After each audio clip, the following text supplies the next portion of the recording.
cuidado, que no hay problema. Entonces, eso establece una limitación casi imposible de salvar en nuestro idioma, y entiendo que prácticamente todos. La voz polisémica por excelencia tiende, obviamente, a extenderse a distintos asuntos y conceptos, y con lo cual se crea pues un nivel más elevado de confusión. Quisiera empezar planteando, y puede ser un poco contraintuitivo, ¿de qué hablamos cuando hablamos de región? No es tan evidente, ¿no? Porque nos parece obvio, obviamente la geografía. La geografía es importante, pero no es el único factor determinante. La realidad física no impone intereses comunes a los que participen de ella. Si hubiera sido así en la historia, pues no habríamos tenido guerras, y eso es lo que precisamente ocurre. Pero en Naciones Unidas sugiere que la región, el concepto de región, admite un útil enfoque flexible. Puede ser 2 estados, puede ser un grupo de estados, puede ser una determinada región geográfica, o pueden ser países con determinados intereses. Cuando hablamos de la región andina, estamos hablando de la región geográfica andina, que tiene obviamente países que no son miembros de la Comunidad Andina de Naciones, y lo mismo ocurre prácticamente en todas las cosas. Entonces necesitamos una pizca de precaución y no estar seguros de que, si mencionamos la palabra región, estamos seguros de qué cosa estamos tratando. De hecho, nosotros, el Perú es un país andino, ¿cierto? También es sudamericano, también es latinoamericano, también es hemisférico y también mundial. Y lo mismo ocurre con todos. Consecuentemente, la determinación de lo que estamos hablando en el tema regional no se puede tomar así pues a priori, ¿no? Muy bien. Para Naciones Unidas, el concepto más importante de la región, cuando se quiere hablar de seguridad, es que haya la coherencia en el concepto. Es decir, que haya absoluta certeza de qué se está tratando y de qué manera se va a tratar.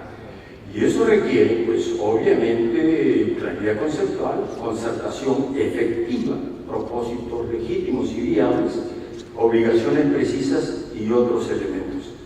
Si no están esos, entonces estamos hablando de buena voluntad, pero no es lo mismo. La Comisión Palme, hace bastantes años ya, obviamente trató de estos asuntos y de los acuerdos regionales, pero dijo una cosa muy importante: los acuerdos regionales de seguridad, si quieren ser viables, no pueden ser solamente dedicados a la seguridad, también tienen que tratar las cuestiones económicas. Ellos lo dijeron, yo no. Si así fuera, deberíamos tener motivo de preocupación por el estado actual de los procesos económicos latinoamericanos. Obviamente regionales. Tenemos la CAM, tenemos Mercosur, tenemos la CAFTA. Creo que todos ellos enfrentan dificultades de tal naturaleza que, a juzgar por los despachos de prensa, la última reunión de Mercosur en Caracas no trató de economía, sino de política. Bueno, nadie me ha pedido mi opinión, pueden hacer lo que les parezca, pero igual me deja un poco confundido. América Latina. América Latina es un gran espacio geográfico, cultural y social, por las razones que enumeramos en nuestros bellísimos discursos sobre la identidad, historia, lengua, raza, religión, visión del mundo, etcétera, etcétera. Pero, lo han dicho aquí esta mañana, hay considerables diferencias entre los países y también al interior de los países. Eso lo ha insistido, lo han dicho con muchísima claridad Raúl Benítez y Daniel Herring mañana. Y bueno, hemos estado actuando de alguna manera en la Guerra Fría, verificamos la pérdida de influencia de Estados Unidos aquí y en todas partes, y celebramos, parece interesante porque es parte de la globalización, y por qué no, la presencia de nuevos actores, de China, de Rusia y posiblemente otros. Yo creo que eso es muy positivo, pero lamentablemente nada es solo, ¿no? Entonces, así como tenemos comercio y relaciones políticas muy correctas, pues también tenemos ahora mafias que antes no teníamos, ¿no? Entonces, eso es un tema a considerar. nuestro anhelo de unidad es incuestionable, ¿no? Pero yo creo que tiene dificultades para materializarse sobre bases sólidas, y me parece que además está muy marcado por el voluntarismo y hasta la retórica. Hablamos de democracia, todos somos democráticos, pero es obvio porque si vamos a la lista, ¿cómo se llama? Estos indicadores de calidad democrática, pues hay dos, quizás tres países latinoamericanos en buena posición, la mayoría en una posición mediocre y no poco pues en mala posición. Entonces, democracia sí, pero ¿cuál? No creo que haya un tema. Hace muchos años que venimos hablando de la inseguridad de nuestros ciudadanos, pero nuestra inversión principal ha sido en compra de armamentos. Nuestras instituciones, que las creamos, y las recreamos y las volvemos a crear, pues siempre, pues muchas veces carecen de presupuesto, no tienen sede, no tienen personal, no tienen memoria institucional. En fin, creemos que funcionan solas, pero lamentablemente creo que la vida es un poquito más compleja. Y luego, a pesar de todos los discursos, nuestro soberanismo pues no decae, ¿no? Otro tema que a mí me preocupa muchísimo es por qué con tanto anhelo de unidad nunca tenemos tiempo para hacer un examen crítico de lo que puede haber ocurrido. Porque si fuera la primera vez que hablamos de unidad y de seguridad y de defensa, yo entendería que pues, queremos el futuro, claro que hay que hacerlo. Pero también sería interesante saber por qué las cosas no funcionaron. Entonces creo que ahí hay un tema importante. América Latina no ha nacido ayer y la preocupación por la unidad, la seguridad y la defensa nos acompaña desde 1826, cuando firmamos el Tratado de Unión, Liga y Confederación Perpetua en Panamá, que si hubiera durado un poco más que la tinta en secarse, pues nos tendría ahora en una situación realmente espectacular, ¿no? Y después de eso hemos seguido muchísimos esfuerzos.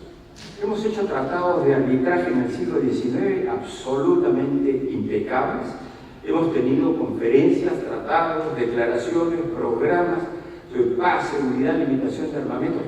Creo que hemos tratado todo. Es verdad que algo hemos conseguido. Hemos hecho un acuerdo en 200 años, el Tratado de Tlatelolco, que es buenísimo, pero demoró 30 años en materializarse, ¿no? Lo cual es interesante también.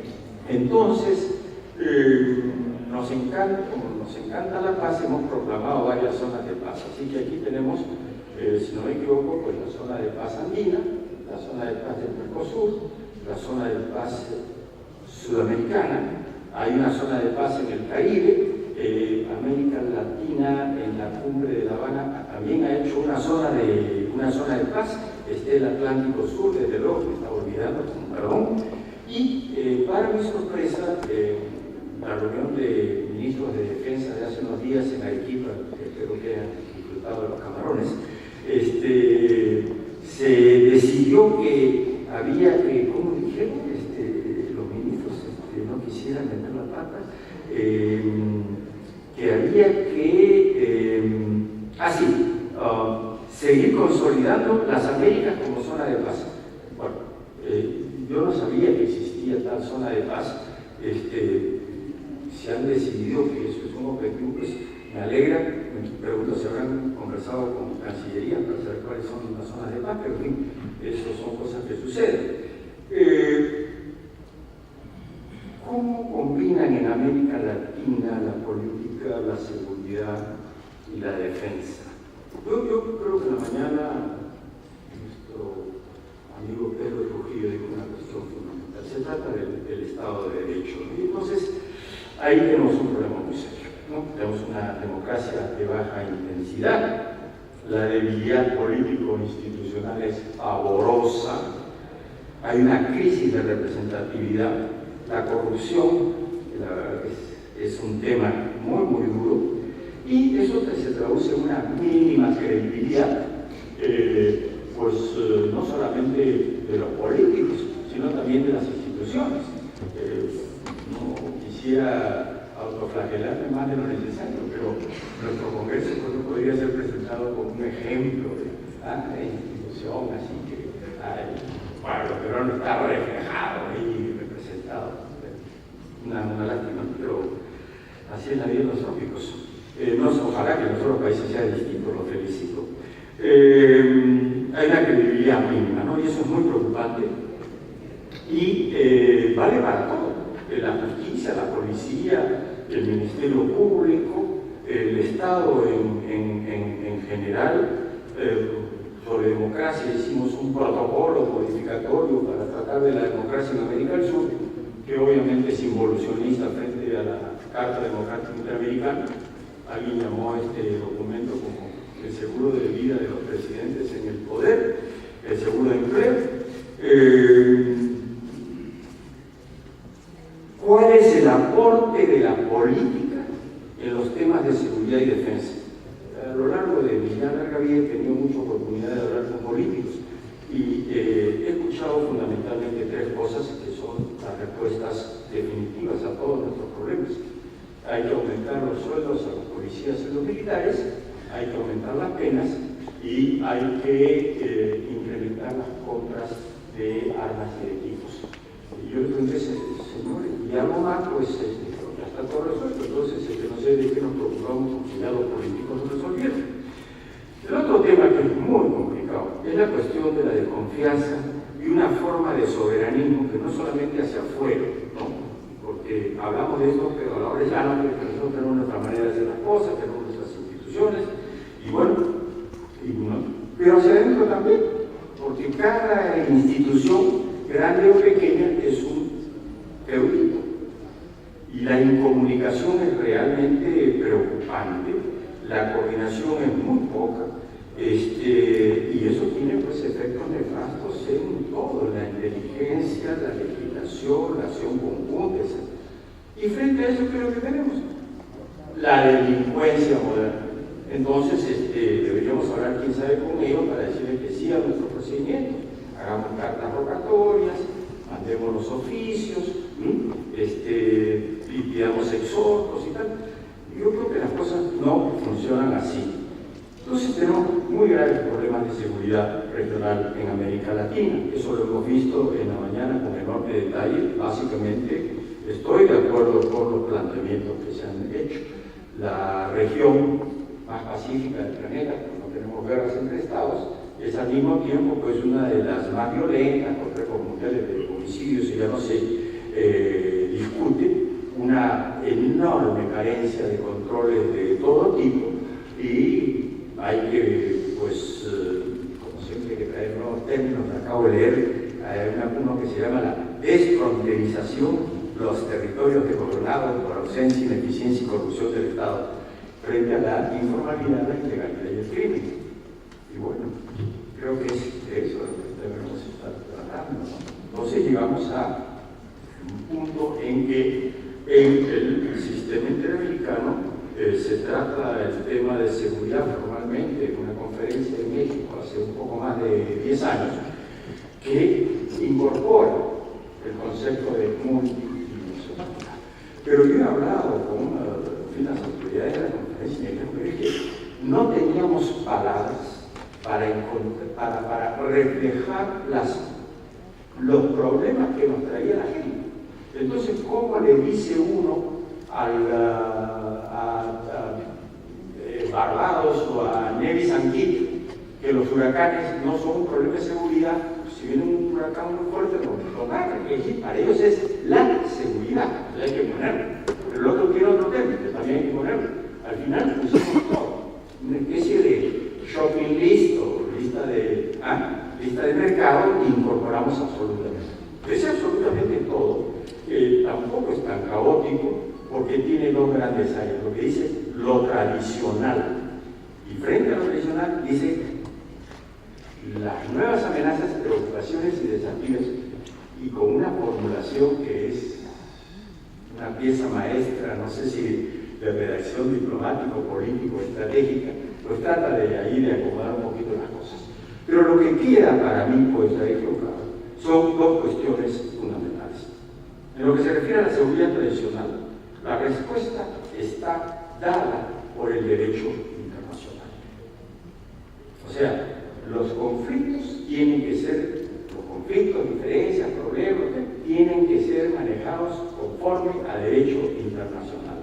Ahí no es que si no funciona el derecho internacional, entonces hacemos otra cosa. No hay otra cosa. No hay otra cosa. O sea que no hay plan B en eso.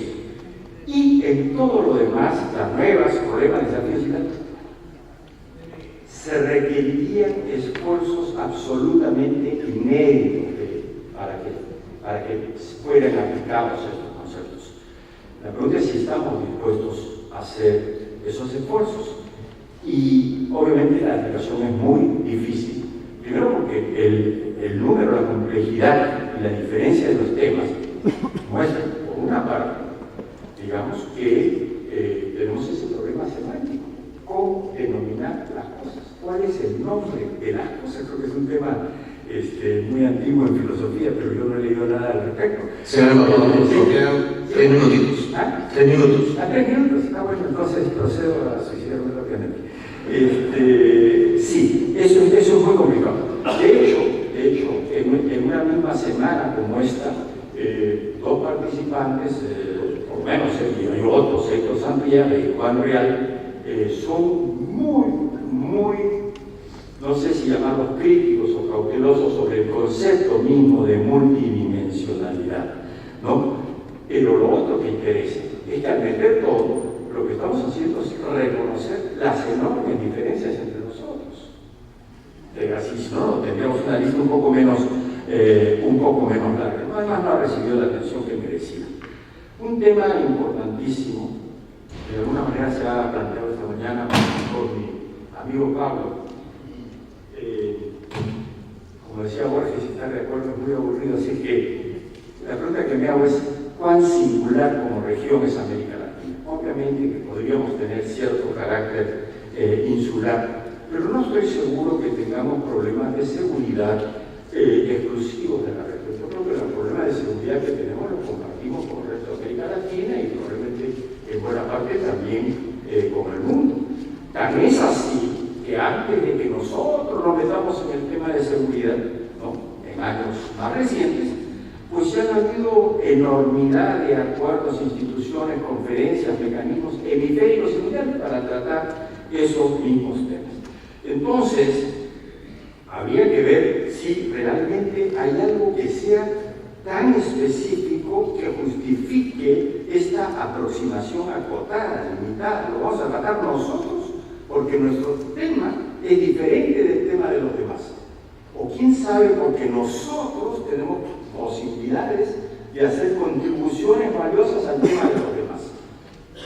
Me parece que sería bastante útil ese tipo de ejercicio, ¿no? Entonces, es un tema que debe plantearse, sí, un enfoque así regional, automáticamente, ¿no?, es un valor per se. Yo creo que en esto hay que ser muy cuidadoso, porque eso debe demostrarse de manera inequívoca cuáles son, de qué efectivamente y específicamente estamos hablando, y eso tiene que ser nosotros. Porque aquí no caben suposiciones. No, pero es que todos somos hermanos y además estamos cerca. Bueno, pero sí, cerca estamos y somos hermanos, eso no se discute. Pero hay más que eso, ¿no? Sobre todo cuando queremos, vamos a la acción, muy bien. Pero ¿qué acción y para qué? Yo creo que es una pregunta legítima, ¿no? Entonces, yo creo que el mínimo exigible es lo que yo denomino, equivocadamente puede ser, el valor añadido. Si uno quiere hablar de región, tiene que encontrar qué es lo que esa región puede hacer per se, o no, per se, que tenga más valor de lo que ya existe en otras regiones. O sea que aquí, en América del Sur, podemos hacer más y mejor de lo que haría el hemisferio o de lo que haría el mundo, con relación aquí a todos los temas de los que estamos hablando. De la droga, pues el lavado de dinero, magnífico, pero no estoy seguro que lo regional sea per se un valor. Respecto de las amenazas tradicionales, sí creo que hay que decir una palabra, porque este tema se ha planteado.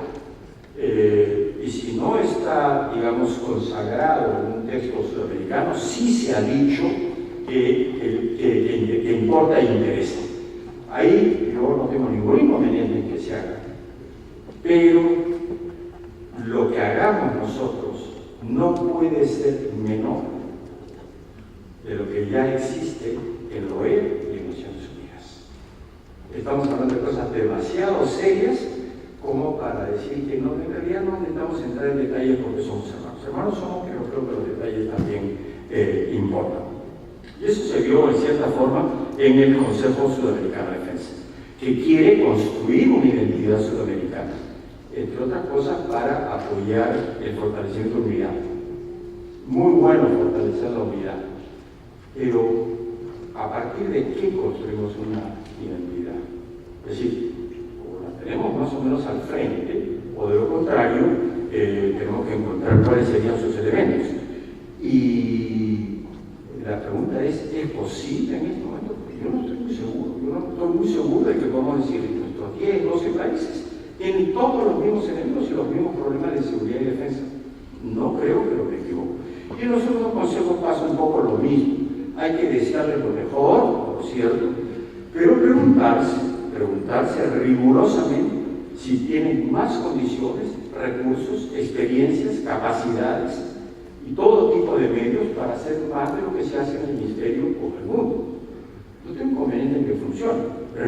Y eso me lleva a un tema que ha sido tratado por algunos estudiosos y tal.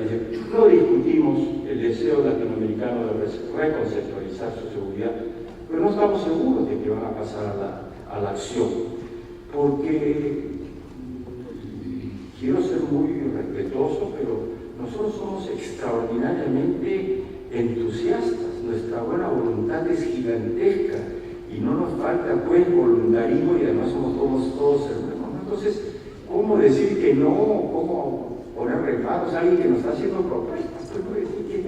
Tenemos la obligación de estar de acuerdo. Bueno, pero si nuestros consensos, y esa sí es una experiencia personal, lo que llamamos consensos fuera tan legítimos como decimos que somos, yo les aseguro que estaríamos en una situación bien diferente, ¿no? Sí, me he matado. El tiempo ya. Okay, concluyo. Una palabrita diciendo que nosotros tenemos una Unión Sudamericana y los europeos tienen una Unión Europea, se llaman los mismos, se llaman igual. Ellos comenzaron con un acotado programa económico, fueron creciendo a temas políticos, democracia, derechos humanos y eventualmente llegaron a la seguridad y la defensa, comienzan a tratarlas. Nosotros hemos decidido hacerlo al revés. No tenemos lo otro, pero vamos a empezar por esto que aparentemente es lo más complicado. Yo no tengo ningún inconveniente, digamos, si nuestro norte es el sur, pues podemos intentarlo. No estoy seguro de que funcione. Pero lo que sí me preocupa es que la situación de seguridad es catastrófica, ¿no? Y entonces aquí la pregunta es qué hacer. Pero uno recuerda que la mitología griega decía pues que, entre otras tareas, a Hércules se le dijo que limpiara unos establos que habían acumulado desechos en montañas gigantescas. Entonces comenzó con una lámpara y no funcionaba, después hizo un canal, le dio un par de ríos que hicieron la tarea. A Hércules le fue muy mal porque después tuvo otros problemas y terminó matando al empleador. Pero el punto es que si nosotros vamos a seguir digamos, sin las precisiones, sin obligaciones exigibles, sin criterios realmente compartidos, podemos estar haciendo pues unas nuevas demostraciones de buena voluntad, pero no estoy seguro que eso represente pues un giro copernicano ni que nos lleve muy lejos. Me encantará estar equivocado. Muchas gracias.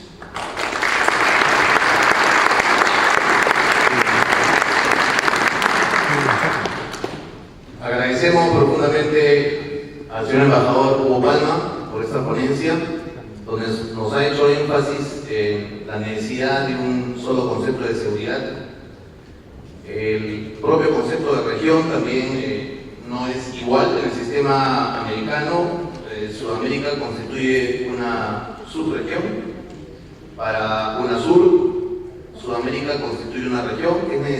Hay necesidad de ponernos de acuerdo en en esos aspectos, como también en el hecho de procurar generar mayores niveles en los estados de derecho de los diferentes países.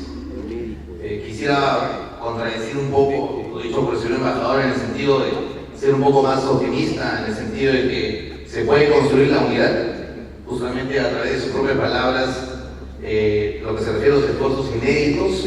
Yo creo que justamente para eso debemos partir de una buena definición del concepto de multidimensionalidad. Y sé que todos los integrantes de esta familia iberoamericana, y por qué no decirlo, de repente haciendo un poco más pequeño el escenario, la familia de la América Latina puede hacerlo. Solamente es cuestión de saber enfrentar las amenazas de la misma forma como vienen. De repente no como organizaciones verticales, sino como organizaciones matriciales, intraestatales y por qué no también de repente regionales, donde empleemos todos los recursos que tenemos para hacer frente justamente a esas amenazas. En ese sentido, hago un llamado más bien al optimismo. Y con esta palabra quiero presentar al siguiente ponente, el señor Günther Rudsick. Disculpe si no pronunció bien este apellido. Muy bien. Él es coordinador de curso de graduados y posgraduados en la Universidad de Sao Paulo, profesor universitario, ha sido asesor del ministro de Defensa, investigador en el núcleo de análisis interdisciplinario de políticas públicas y estrategia de la Universidad de Sao Paulo. Tenemos con él en la tarde de hoy un tema muy importante como resultados e implicancias desde el año 2003 de las agendas de seguridad nacional en Brasil formuladas a partir del concepto de seguridad multidimensional. Con ustedes, Günther Rudsick. Buenas tardes, gracias. Voy a hablar acá, me siento un poquito más seguro atrás de esa mesa. En primer lugar, me gustaría de dar las gracias al Departamento de Seguridad Nacional y Defensa de Perú por invitarme a venir a participar en esta mesa. Me gustaría pedir disculpas de antemano por mi portuñol horrible y para eso voy a leer mi presentación hablando muy lentamente, si posible, de modo que no cometa erros irreparables. Bueno, en Brasil las cuestiones de seguridad y defensa no despiertan mucha atención a la mayor parte de la población, mesmo después de tener pasado 19 años desde el retorno a la democracia en el país, con la séptima elección presidencial directa celebrada ayer, siendo el periodo más largo de la democracia brasileña. Sin embargo, esta confusión acerca de estos dos conceptos son en gran parte debido precisamente al proceso de democratización y, por lo tanto, es necesaria una mejor comprensión del marco teórico actual para hacer un poco de registro histórico y a una mejor comprensión. En un artículo que estoy desarrollando, tiene un flashback sobre el concepto de seguridad y defensa en las constituciones de Brasil y su impacto en las políticas actuales. Aunque muchos creen que el concepto de seguridad nacional se ocurrió en la última dictadura militar, pero el concepto aparece por primera vez en la Constitución de 1937. Intransigente vinculado a la visión de la movilización nacional para la guerra. Era bastante común momento en que la nación en su conjunto tendría que estar disponible para el control del gobierno en un conflicto que podría durar años. Tanto es así que en este documento fue creado por primera vez el Consejo de Seguridad Nacional, con el mandato de temas de estudios relacionados con la seguridad nacional, que define quién debe asistir junto con otros cuerpos especiales al surgimiento de la movilización. En este mismo orden de ideas, la Constitución de 1946 se define en el artículo 179 que los problemas relativos a la protección del país serán estudiados por el Consejo de Seguridad Nacional y los órganos especiales de las Fuerzas Armadas, responsable a fin de prepararlos para la movilización y operaciones militares. Se puede ver que no había la noción de lo control civil sobre los militares, sin embargo, fue hasta los estudios militares sobre la seguridad nacional,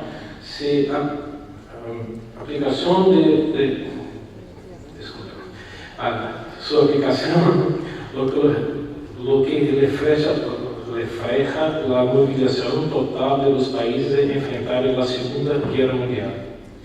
El cambio llegó con la Constitución de 1967, que ahora tiene un concepto estrictamente ligado a la doctrina de seguridad nacional de la Escuela Superior de Guerra.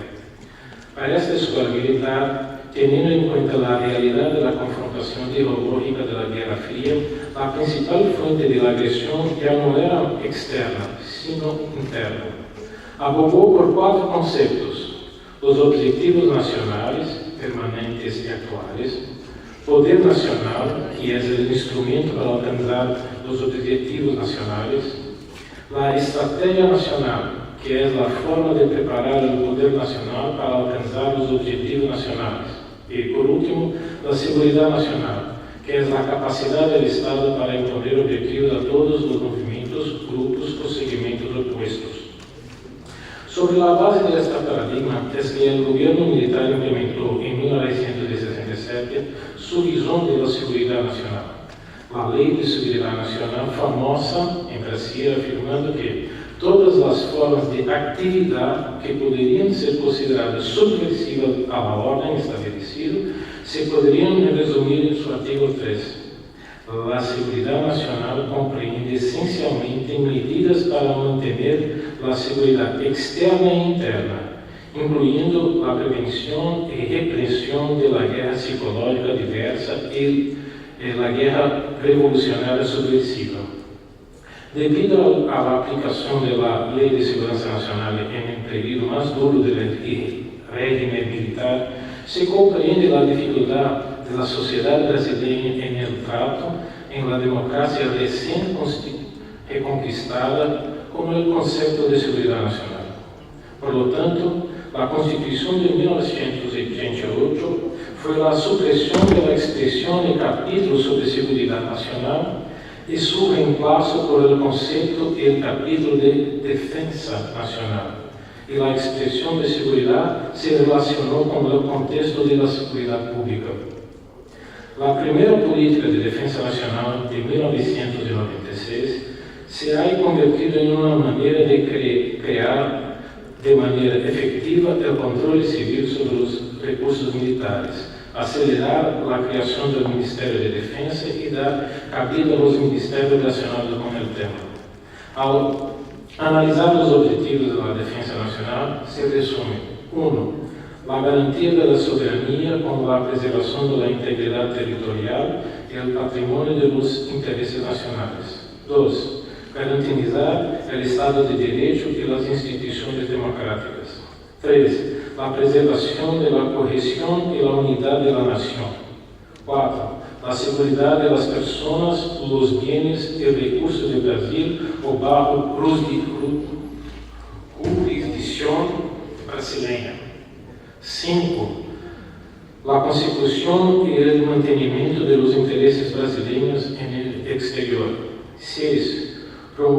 Proyección de Brasil en el concierto de las naciones y su mayor participación en el proceso de tomada de decisiones internacionales.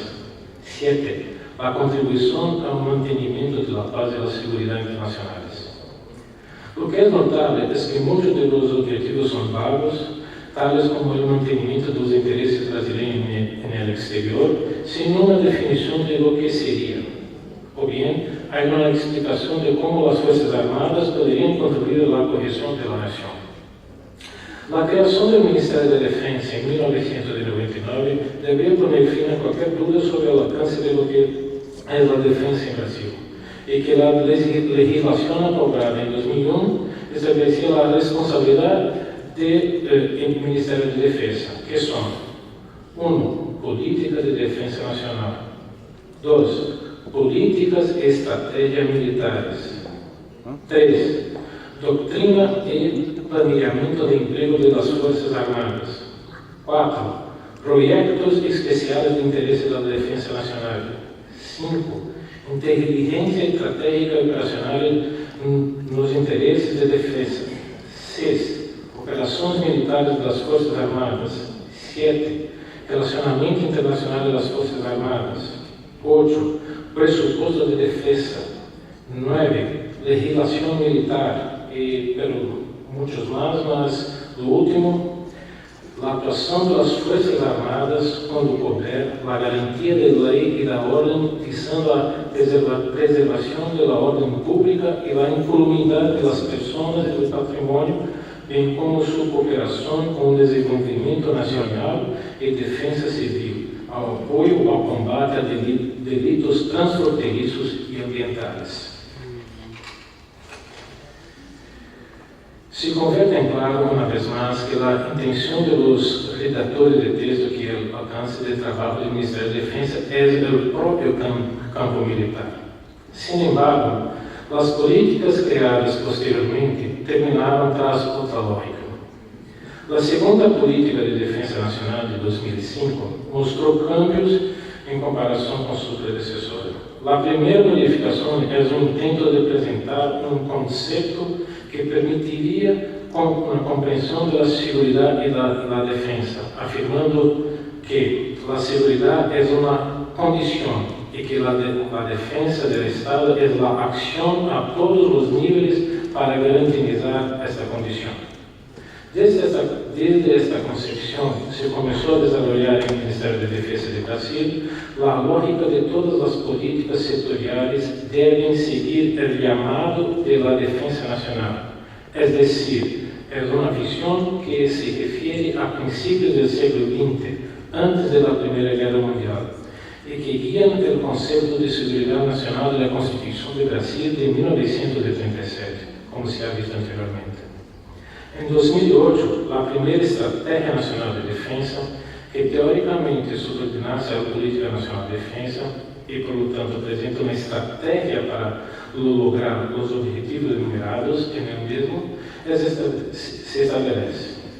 A Estratégia Nacional de Defesa tem 3 linhas principais. 1. Reorganização das Forças Armadas. 2. A reestruturação das indústrias brasileiras de material de defesa. 3. Composição de armas eficazes para as forças. A lo largo do documento há um extenso relato das transformações que as Forças Armadas necessitam, pero não se apresenta como estas se organizarão, como pode ver-se em os 23 pontos de las diretrizes que discutem praticamente reconstruir as Forças Armadas em totalmente diferentes. Al actual. Por último, relacionar a necessidade de uma estratégia nacional de desenvolvimento com um texto muito mais claro da confusão acerca dos objetivos desse documento, já que mescla os conceitos de defesa nacional e de desenvolvimento nacional, seguindo a linha de la doutrina defendida pela Escola Superior de Guerra desarrollada durante a Guerra Fria. Por último, estão os documentos mais recentes, publicados em 2013, sendo estas a Política de Defesa Nacional, a Estratégia Nacional de Defesa e a criação do Livro Branco de la Defesa Nacional. A Política Nacional de Defesa se produjo um câmbio de nome, que uma vez foi a Política de Defesa Nacional, se elabora com uma análise sobre a compreensão de lo que é a segurança, a aceitação da expansão deste conceito para incluir outra que não são somente os aspectos militares, mas sigue argumentando que a defesa nacional é o conjunto de medidas e ações do Estado com ênfase no campo militar. É decir, que esta política poderia ser redactada por el Ministério da Defesa por encima de todos os demás, e não é uma política setorial de governo. En la nueva Estrategia Nacional de Defensa prácticamente se han mantenido las líneas generales del anterior, pudiendo destacar que hay una indicación de que este es un documento que tiene por objetivo facilitar la aplicación del Plano Nacional de Desarrollo. Sin embargo, la línea básica de la estrategia militar reafirmó el principio binominal de estrategia de desarrollo y seguridad, pero no es la profundización de la confusión sobre el alcance del documento tal y como está de que el documento es la reorganización y reorientación de las Fuerzas Armadas, la organización de la base industrial de defensa y la composición real de la política de la Marina, el Ejército y la Fuerza Aérea, es decir, la esfera puramente militar. Sin embargo, elementos de la natureza y ámbito de aplicación de la Estrategia Nacional de Defensa se afirma que la Estrategia Nacional de Defensa es el vínculo entre el concepto y la política de independencia nacional, por un lado, y las Fuerzas Armadas para salvaguardar esta independencia por el otro. Viene con cuestiones políticas y decisivas para las instituciones de defensa del país, como los objetivos de su gran estrategia y los medios para hacer que el país participe en la defensa. También se ocupa de los problemas militares propios, derivados de la influencia de esta gran estrategia en la orientación y las prácticas operacionales de las tres fuerzas. Lo que vemos, en primer lugar, es la opinión de que ese documento va a considerar a toda la nación a prepararse para la guerra y, por lo tanto, tener un ámbito de aplicación en toda la organización del país, como se puede ver al afirmar que también direcciones, problemas estrictamente militares y otros. Es decir, un concepto de la seguridad nacional. Yo digo esto, por favor, controle. Perdón. Lo digo eso porque yo trabajo con un concepto de seguridad multidimensional que yo trabajé en mi doctorado. ¿Quién es el primero? En que yo creo que seguridad multidimensional es todo lo que se pasa en la vida de un país, que tienes amenazas y vulnerabilidades internas. Entonces, para haber una organización de coordinación de las políticas sectoriales, nosotros tenemos que tener una política de seguridad nacional. Esto está en portugués, perdón. No tuve tiempo para cambiar. Como se ha hablado acá antes, si nosotros tenemos un problema de salud como Ebola, que es un problema de seguridad nacional, tú no vas a aplicar los medios militares, tú vas a aplicar la política de salud. Mas esto tiene que ser coordenado en una política mejor, que yo llamo de políticas de seguridad nacional. Yo sé que este es un problema para casi todos los países de la región, especialmente en Brasil. Mas se puede tener otro nombre, o que sé. Mas es importante entender que seguridad es todo lo que tiene a disposición de un gobierno para poder emplear contra un problema que sea. Los militares, con la política sectorial de defensa, pueden ser utilizados en operaciones de ayuda humanitaria cuando necesario, mas es una política sectorial de gobierno. El problema en Brasil es que se defiende que seguridad es la sensación, la percepción, y por tanto, defensa la acción. Y el Ministerio de Defensa prepara toda una política militar de defensa, hablando de sector militar, económico, social, otras, Y esta política es desarrollada en el Ministerio de Defensa por los militares, no hay la participación de otros órganos gubernamentales. Entonces, este es el problema en Brasil. El problema que se puede perceber no Brasil es que a Constituição de 1988 houve a retirada do capítulo de Seguridade Nacional e sua substituição pelo capítulo de Defensa Nacional, criando-se uma confusão do quadro jurídico e teórico acerca desses dois conceitos. A legislação que criou o Departamento de Defensa, o Ministério de Defensa em 1999, é explícita em la asignação da responsabilidade sobre os temas da área do Ministério estritamente militares. Sin embargo, desde a segunda Política Nacional de Defensa de 2005, houve cambio de papeles. O conceito de que a segurança é Estado, o sentimento, e defesa é a ação para garantizar a segurança, hace que seja puesta a preparação para a guerra a todo o país, a toda a planificação nacional. Como he dicho antes, es volver a la visión de la seguridad nacional del principio del siglo XX. Esto que tengo acá. Gracias.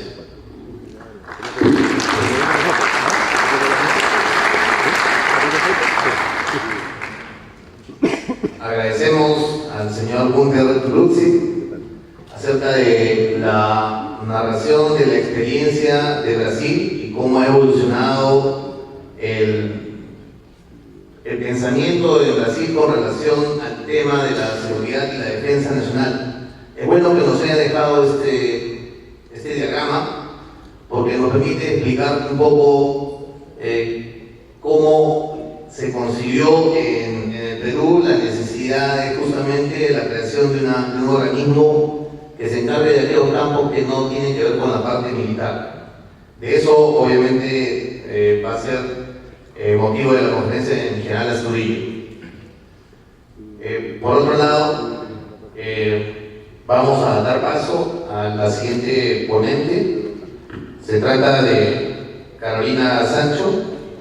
Ella es administradora pública y magíster en ciencias políticas de la Universidad de Chile, doctora en conflictos, seguridad y solidaridad de la Universidad de Zaragoza de España, egresada del CHS, profesora titular en la NEPE, donde imparte docencia en inteligencia. Ha sido profesora también en la Universidad de Chile, en la Escuela de Gobierno y Gestión Pública, así como en la Universidad de Santiago y la Academia de Guerra Aérea, entre otros centros de estudios académicos. Carolina Sancho ha desarrollado las agendas de seguridad nacionales formuladas de acuerdo al concepto multidimensional de experiencia de Chile, resultados e implicaciones desde el año 2003. El objetivo es dar cuenta de la evolución de la agenda de seguridad e identificar los actuales desafíos de ella bajo un enfoque de la seguridad multidimensional. Con usted, Carolina Sancho.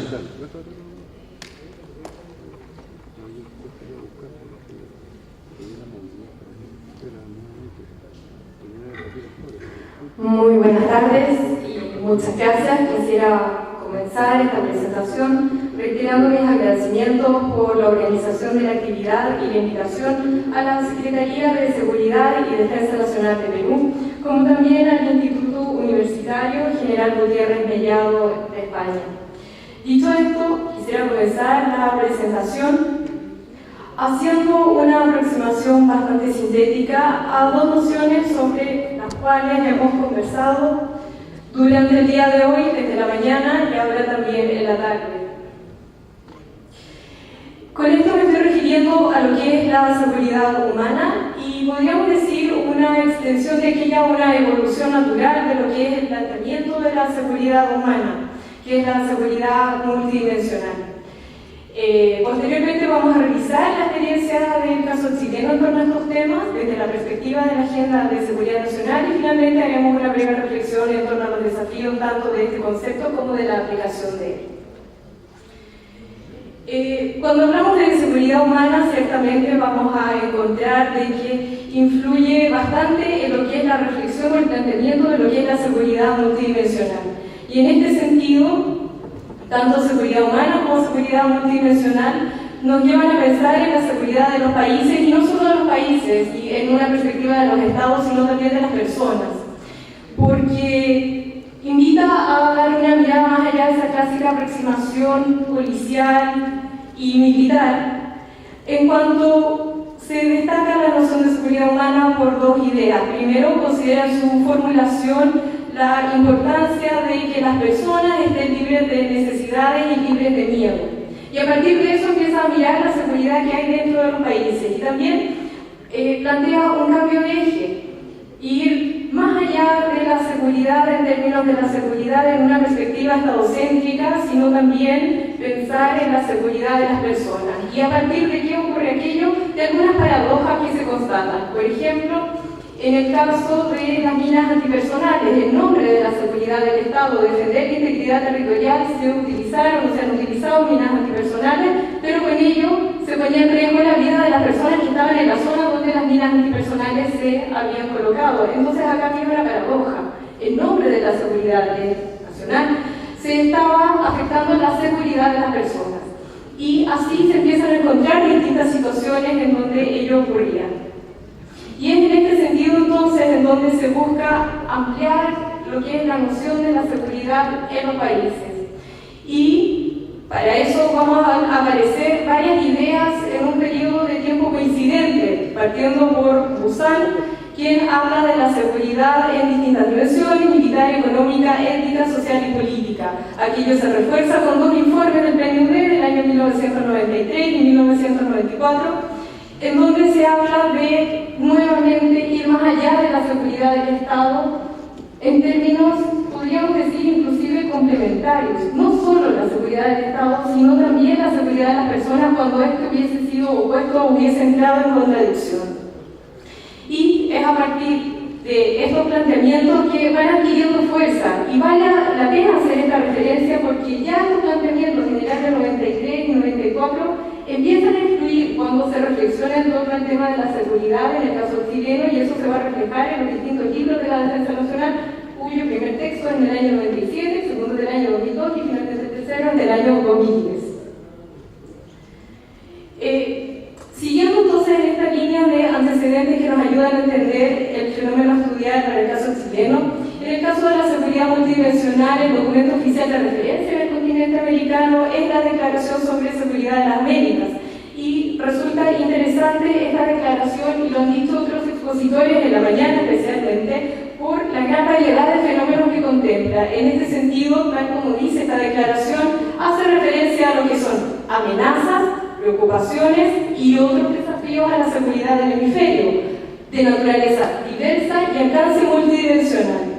Y en este sentido, entonces, estamos frente a un enfoque tradicional de la seguridad que se amplía para abarcar amenazas nuevas y no tradicionales, y es ahí donde se incorporan aspectos políticos, económicos, social, de salud y ambiental. Y esto genera un problema y un debate, porque cuando se mira desde la perspectiva de la defensa específicamente, la pregunta es, bueno, ¿y quién responde frente a este fenómeno? ¿Y cuál es el rol, por ejemplo, de las Fuerzas Armadas? Y este debate se refleja cuando se reflexiona en torno a lo que es la agenda de seguridad nacional en el caso chileno. En este sentido, podemos entender que esta discusión que se empieza a dar a nivel de organismos internacionales multilaterales es resultado del reconocimiento de que estamos en un nuevo contexto, el contexto de la globalización, en donde adquieren gran poder, visibilidad e influencia actores distintos al Estado en lo que es la demanda de la seguridad, pero también en la capacidad para generar amenazas que pudieran afectarla. En este sentido, y constatando esta gran diversidad de fenómenos que se contemplan en lo que es la Declaración sobre Seguridad de las Américas, recordemos rápidamente algunos de ellos. Por un lado tenemos terrorismo, delincuencia organizada transnacional, problema mundial de las drogas, pero fíjense, también corrupción, y ciertamente que son actores distintos quienes tienen esta responsabilidad dentro de los países, lavado de activos, tráfico ilícito de armas, como también las conexiones entre ellos, que además estamos hablando de lo que es la pobreza extrema, la exclusión social, y se relaciona con lo que es la estabilidad y la democracia. En este sentido, vamos a encontrar problemas de naturaleza diferente, y acá tenemos una interesante consideración de problemas que son de seguridad, en donde se requiere, que generan generan violencia y se requiere el uso de la fuerza para enfrentarlos, pero también tenemos problemas que dicen relación con una política de desarrollo para los países y también un problema de institucionalización de la democracia, como es el tema de la corrupción. Bueno, además tenemos fenómenos tradicionales, como es la trata de personas, pero también los fenómenos o las amenazas emergentes o amenazas nuevas, como podríamos contemplar en esta categoría lo que es la ciberseguridad. También habla de lo que es la posibilidad, es decir, un riesgo en el caso de un accidente o incidente en el transporte marítimo de materiales potencialmente peligrosos, sea esto el petróleo, material radiactivo y desechos tóxicos, y la posibilidad de acceso, posesión y uso de armas de destrucción en masa y son medios vectores por los terroristas. El gran tema y el gran problema de esta declaración es que contempla distintos fenómenos y su no comprensión adecuada y la imposibilidad de llevarlo a distintos actores dentro de los países que tienen las atribuciones y competencias legales, como también la capacidad, puede generar un problema. Y aquí voy a citar a una investigadora que se ha especializado y profesora también en lo que son los problemas de Latinoamérica, que es justamente Sonia Anda, quien en uno de sus textos dice: acá queda el peligro de militarizar la seguridad interior y securitizar la agenda social. Y en ese sentido es que el debate que esta declaración genera, especialmente cuando se está pensando en lo que es la agenda de seguridad nacional, como también cuando se busca identificar tanto el papel de la defensa como de las Fuerzas Armadas, genera un desafío importante dentro de los países de la región y también en el caso chileno. Bueno, ¿y cómo evoluciona esto? Si nosotros miramos los 3 libros de la Defensa Nacional, ahí hay un error. El primer libro es del año 97, 1997. Vamos a encontrar en ese primer libro un enfoque estadocéntrico, en donde se distinguen claramente las amenazas externas a la seguridad y las amenazas internas, y también se reconoce la importancia que le da el país a la cooperación internacional a través de la participación en las operaciones de paz. Pero ojo, acá siguen contemplándose desde una perspectiva estadocéntrica, porque la premisa que justifica aquello es: la inestabilidad internacional puede generar un problema a la seguridad nacional, y en esa perspectiva entonces el país quiere cooperar en torno a este tema. Junto a ese argumento está el argumento de que el país forma parte del sistema internacional y como actor que quiere participar apoya en lo que los países pudieran requerir en torno a ayuda internacional frente a una situación de crisis. En este sentido, todavía no tenemos una visión en donde contempla los distintos aspectos que empiezan a caracterizar el fenómeno de la globalización y que sí vamos a tener en el segundo libro de la Defensa Nacional, que es del año 2002. En este texto se plantea explícitamente que el Estado no es el único actor en el sistema internacional y pueden surgir amenazas a la seguridad internacional provenientes de otros actores. Este libro hace referencia al informe del desarrollo humano del año 1994 y entonces hace referencia a lo que es la noción de seguridad humana. Y a partir de esto reconoce varias amenazas que pueden afectar a la seguridad de los países, que si nosotros las revisamos coinciden, pues varias de ellas están en la Declaración de Seguridad, Declaración sobre Seguridad de las Américas.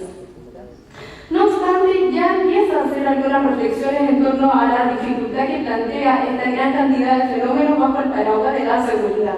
Y en este sentido, resuelve este tema diciendo: en el caso chileno, las responsabilidades en torno a estos fenómenos están claramente definidas. Las Fuerzas Armadas están frente para responder a amenazas que dice relación con la defensa externa del país y la cooperación internacional en caso de situaciones de crisis que requieran el apoyo de las Fuerzas Armadas. Y en el caso de los problemas internos a la seguridad, quienes participan acá son las fuerzas de orden y seguridad pública. Y en ese sentido entonces, aun cuando se reconoce que hay un problema con gran cantidad de fenómenos bajo un mismo paraguas, en el caso chileno se enfrenta de esa manera, a través de distinguir claramente cuáles son las instituciones que tienen atribuciones y competencias de acuerdo al marco jurídico, en torno a estos temas. Sin embargo, reconoce la presencia de amenazas transnacionales, de naturaleza transnacional, que están afectando la seguridad de los países. En este sentido, hace referencia a lo que es el narcotráfico, a lo que es el terrorismo y a lo que son las migraciones masivas.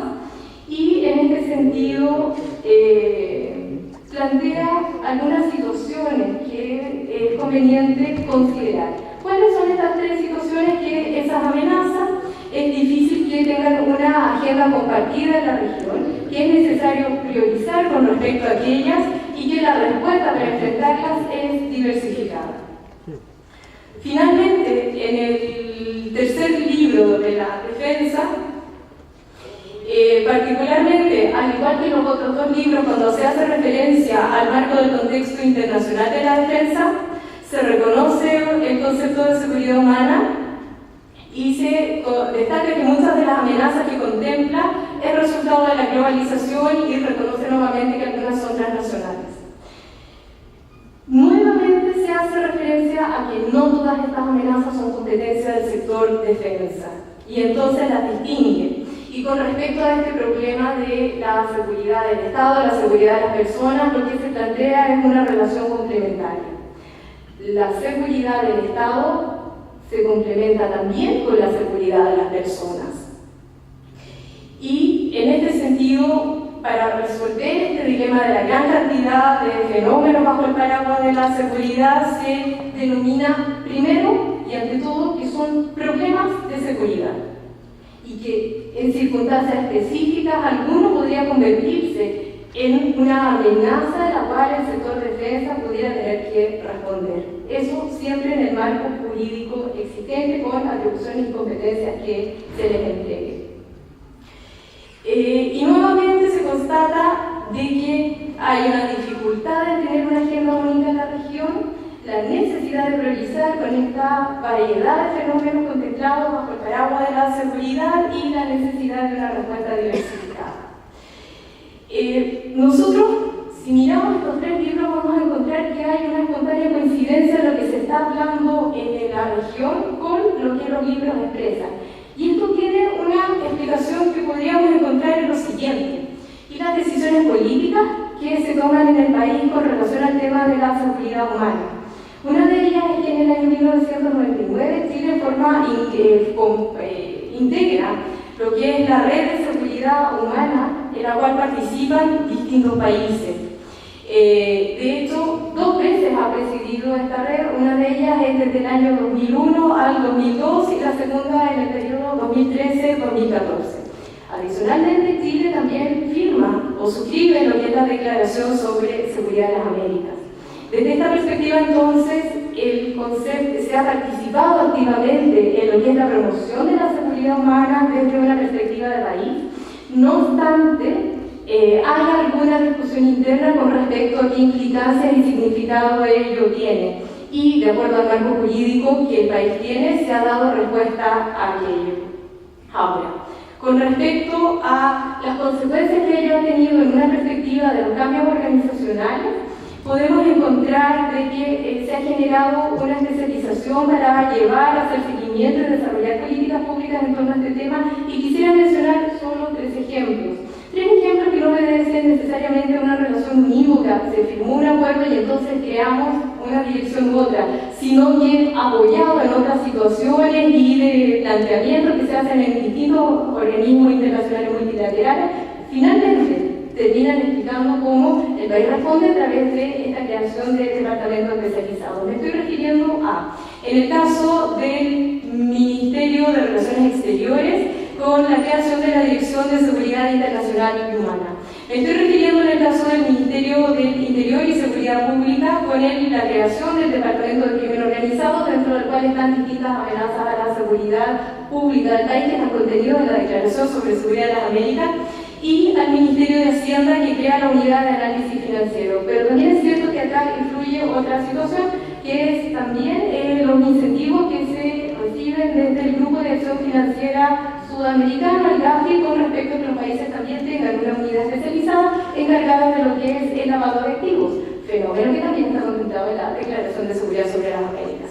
Y si quiero dejar hacia el final lo que que es el caso del Ministerio de Defensa Nacional, pero también quisiera destacar su compromiso en torno a este tema. Por ejemplo, y tomando el ejemplo que daba al comienzo de esta presentación, en el caso de las minas antipersonales hay un compromiso en empezar a retirarlas, y es así como se empieza con el proceso de desminado. Ha sido un proceso largo, caro y difícil, pero el país ha estado comprometido en este proceso y ya lleva años trabajando en este tema. Ahora, la creación de estos departamentos no implica un trabajo exclusivo de cada una de las entidades que se han mencionado, sino que muchas veces este es un trabajo en donde se integran distintas entidades públicas que tienen responsabilidades en torno a este tema.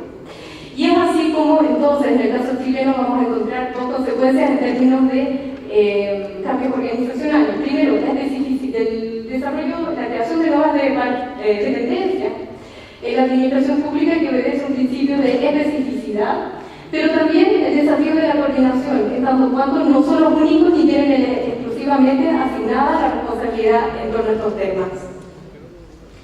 Finalmente, si nosotros quisiéramos reflexionar en torno a los desafíos, podemos situarlos en dos categorías. El primero, en una perspectiva teórico-conceptual, de qué estamos hablando cuando hablamos de seguridad. Y si vamos a tener una gran cantidad de fenómenos de naturaleza distinta que se considera son de relevancia cuando queremos pensar en la seguridad no solo del Estado, sino también de las personas, sería conveniente poder establecer distintas categorías, porque algunas van a ser amenazas cuya consecuencia es la violencia, cuya respuesta es la acción de parte de las fuerzas de orden y seguridad pública o de las Fuerzas Armadas. Hay otros fenómenos que dicen relación con problemas de desarrollo social, como es el caso de la pobreza. Hay otros problemas que son de salud pública, como es el caso de las pandemias, y hoy ciertamente pensaríamos, por ejemplo, en el caso del ébola. Y finalmente, hay otro tipo de problemas que corresponde a lo que es el fortalecimiento institucional y la calidad de la democracia. Y con esto estamos haciendo, por ejemplo, referencia a lo que es el fenómeno de la corrupción. Con respecto al segundo punto, y un punto más práctico, ya no tan teórico, abordar los distintos fenómenos contemplados en la noción de seguridad, de la Declaración sobre Seguridad de las Américas, que es lo que implícitamente nosotros estamos haciendo referencia cuando hablamos de la seguridad multidimensional. El desarrollo de políticas públicas y estrategias diferenciadas para abordar estos fenómenos, pero también dos aspectos que siguen siendo un desafío en Chile y me atrevería a señalar también en los distintos países de la región. Y eso dice relación con la coordinación interagencial o interministerial al interior de los países y ciertamente la cooperación internacional en el marco, por ejemplo, del continente americano. Muchas gracias.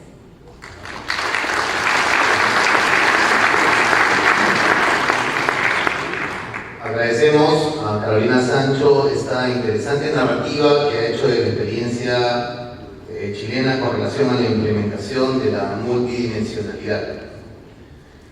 Es preciso enfatizar aspectos mencionados por Carolina, como lo relativo a que las cuestiones legales aún no han sido implementadas en los diferentes países para poder materializar los acuerdos que se dieron en la Declaración de las Américas. Yo preguntaría en cuántos países existe legislación donde ya se emplea el término de seguridad multidimensional. Otro aspecto importante es lo que Chile mismo reconoce como la dificultad de que existe una agenda única en la región. Yo creo que eso es cierto. O sea, acá creo que debemos aplicar lo que nos enseñó el señor embajador Hugo Palma cuando dice que hay que dar soluciones inéditas. Quisiera citar un caso de Brasil con Uruguay, me lo contó un compañero del curso en el CHDS, el concepto de áreas fronterizas. Ellos han solucionado en un par de sitios como cuestión piloto, en un par de lugares fronterizos con Uruguay, el establecimiento de una policía común que se encarga de dar seguridad y tiene facultades para intervenir tanto en un lado o en otro lado de la frontera. O sea, esa frontera se vuelve cada vez más difusa. Y esto evita que el crimen organizado, por ejemplo, se aproveche de la línea fronteriza. Particularmente en el Perú, para los que somos de acá, conocemos perfectamente que en Tumbes, camino a Aguas Verdes, existen importantes enclaves de la delincuencia donde creo que es difícil que ingrese la fuerza pública. ¿Y por qué? Porque cuando ellos se enteran de alguna acción que pretende hacer la fuerza pública para capturarlos, inmediatamente cruzan la frontera y saben que están al amparo de otra legislación. Este concepto de áreas fronterizas, por ejemplo, es una solución inédita a la que hace referencia Hugo Palma, y que la experiencia ya es tangible hasta, creo yo, en 2 puntos entre la frontera de Uruguay y Brasil. También es rescatable lo que dice Carolina, de que, y esto va a ser materia de una pregunta que quiero hacer, pero lo respondió durante la ponencia, en el sentido de decir de que por más que se hayan organizado departamentos al interior de los ministerios que tienen a cargo cuestiones específicas como el crimen organizado, el análisis financiero, aspectos de la seguridad internacional y humana, estos tienen facultades especiales que porque son temas transversales que llevan más allá de las funciones, la naturaleza de un solo ministerio, de un solo sector. Algunos otros países lo han solucionado, como en el caso del Perú, con la Secretaría de Seguridad y Defensa Nacional, que piensa más bien ser el gran articulador de las capacidades de todas las entidades de gobierno para enfrentar esos problemas en particular. Otros, como la experiencia de nuestros amigos, nuestros hermanos ecuatorianos, que tienen un Ministerio de Seguridad que es una especie de coordinador entre los esfuerzos en defensa, interior, y por ahí creo que en alguna medida relaciones exteriores. Y sobre todo, puntualizar algo muy importante que dijo Carolina, es el desafío de la coordinación. ¿En qué medida estamos todos dispuestos a poder aceptar esto como un desafío y poder poder realizar la coordinación interinstitucional, pero con la eficiencia que merece el caso de los problemas que afligen a la seguridad de cada uno de los países? Bueno, con esto quería agradecer la presentación de Carolina Sancho y presentar al general Walter Astudillo Chávez. Él va a tratar el tema, las agendas de seguridad nacional, formuladas de acuerdo al concepto de seguridad multidimensional, resultados y implicancias en su aplicación en el Perú desde el año 2003. El señor general Walter Astudillo, oficial general del Ejército del Perú, actualmente se desempeña como subinspector general del Ejército, es ex jefe y fundador de la actual Secretaría de Seguridad y Defensa Nacional, es egresado del Colegio Interamericano de Defensa y del CCDEN de España, entre otras instituciones académicas, magíster en Administración y actual participante del doctorado de Ciencias Militares que conduce el Centro de Altos Estudios Nacionales. Recibimos al señor general Walter Astudillo. Quiero agradecer a los organizadores de este evento tan importante, al general de división jefe de la Secretaría de Seguridad y Defensa Nacional, al director del Instituto Universitario Gutiérrez Millán, por brindarme esta oportunidad de poder comentarles de una manera muy apretada el caso peruano, específicamente orientado a lo que fue la experiencia de la creación de la Secretaría de Seguridad y Defensa Nacional.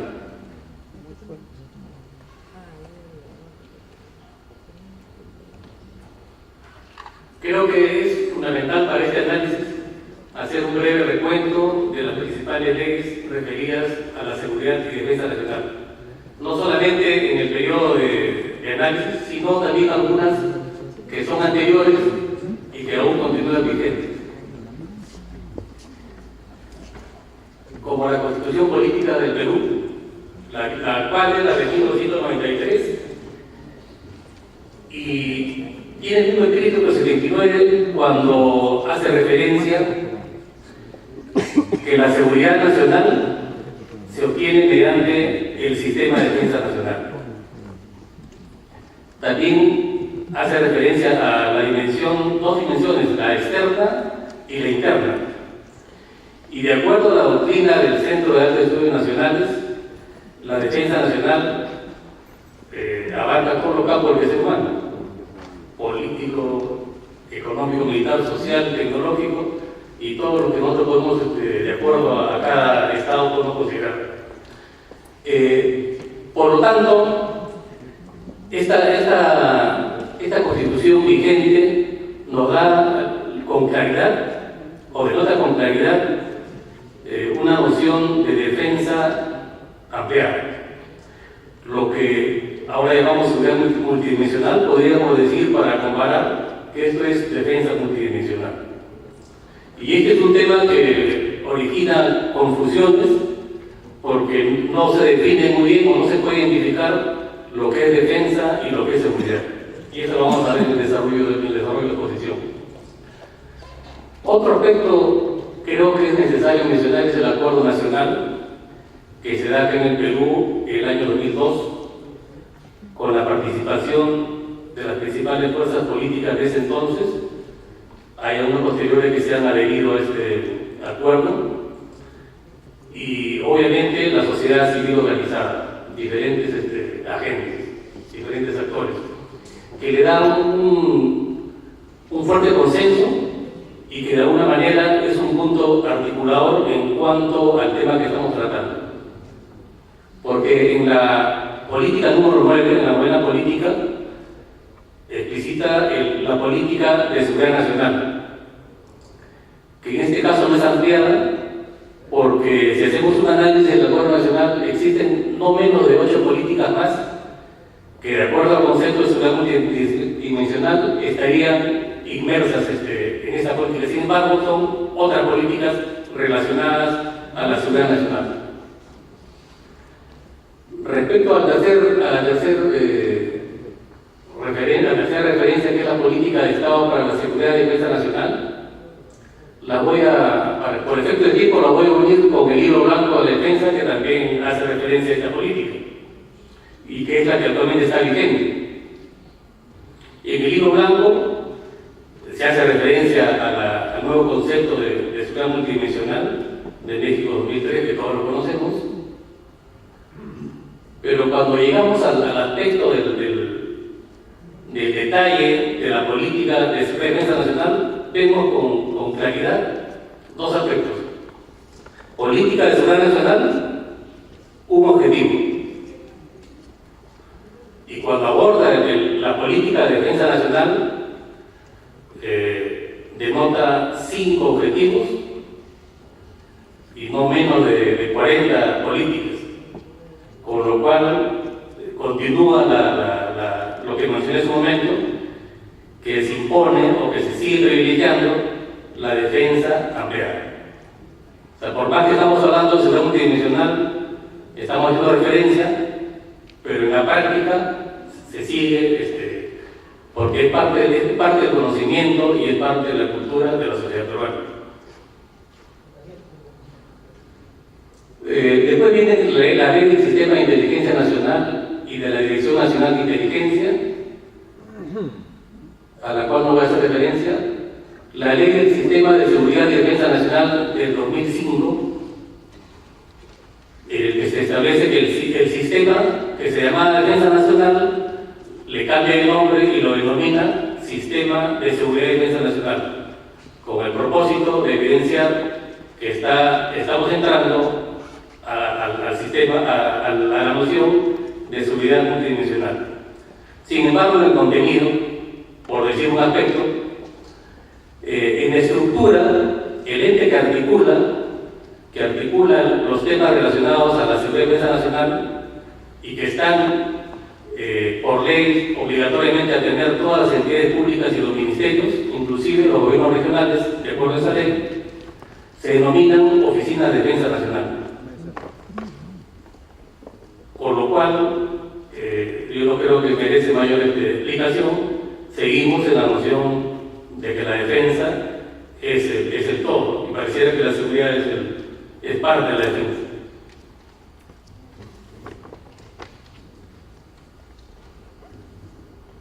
También es interesante las políticas nacionales de obligatorio cumplimiento de 2007, que también hace referencia a las políticas de Estado de seguridad.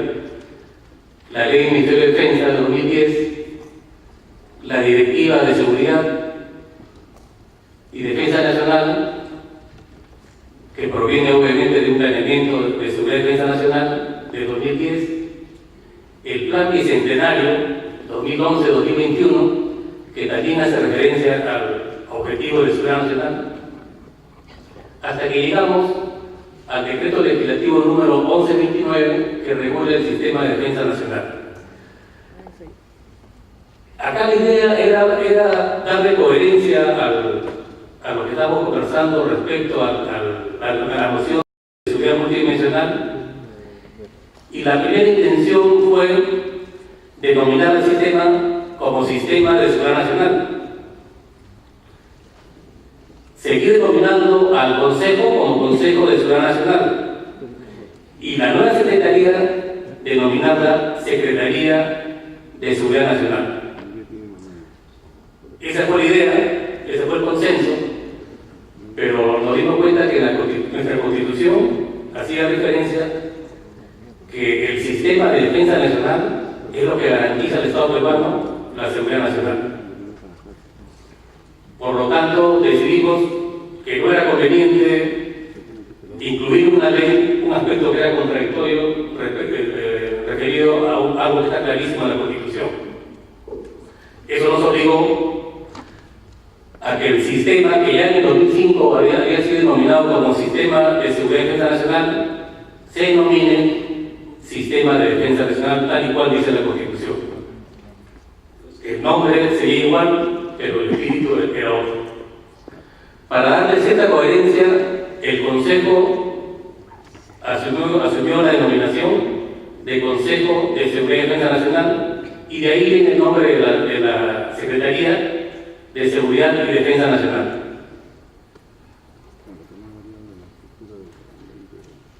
Creo que con la creación de esta Secretaría se generan dos puntos que creo que es necesario resaltar. Uno de ellos, que anterior a la creación de esta entidad, el responsable de la formulación de los objetivos y políticas de seguridad y defensa nacional era el Ministerio de Defensa. Esta responsabilidad la asume a partir de su creación la Secretaría de Seguridad y Defensa Nacional, y creo que es fundamental. Siempre alguien me comentó, una conversación informal de algunos de los presentes, si que realmente hubo algún tipo de desajustes, algún tipo de rencillas. Y yo le contesté que efectivamente sí, porque somos seres humanos, cada uno tiene distintas formas de pensar, pero cuando pensamos en los intereses del Estado, siempre se llega a un consenso. Y eso sucedió. Producto de conversaciones, discusiones, arribamos a importantes decisiones, recomendaciones que después se convirtieron en decisiones de más alto nivel. Y así fue.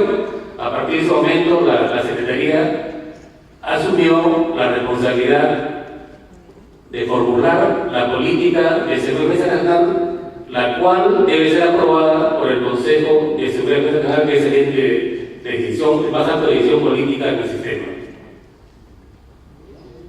Las oficinas que le comenté de Defensa Nacional, a partir de ese momento se llamarían Oficinas de Seguridad y Defensa Nacional, y además de llegar hasta el nivel de gobiernos regionales, se amplió hasta los gobiernos locales inclusive. Respecto al decreto legislativo número 1131, que crea la Secretaría de Seguridad y Defensa Nacional, una discusión que fue crucial fue la adscripción de esa Secretaría. En el Perú, toda entidad pública debe estar adscrita a un ministerio. Eso es de acuerdo a la Ley Orgánica del Poder Ejecutivo. Y había una discusión si esta Secretaría debería estar adscrita al Ministerio de Defensa o debería estar adscrita a la Presidencia del Consejo de Ministros. Obviamente, lo que formulamos el trabajo no tenía sentido que esté adscrito al Ministerio de Defensa, porque si no, no hubiera sido necesario crear esta Secretaría. Después de muchas conversaciones, fue aceptada esta recomendación. Es así que esta Secretaría es adscrita a la Presidencia del Consejo de Ministros, que es la obligación natural, porque si hablamos de eso, que la seguridad es multidimensional, necesariamente su actuación tiene que ser multisectorial y, en nuestro caso, multinivel de gobierno.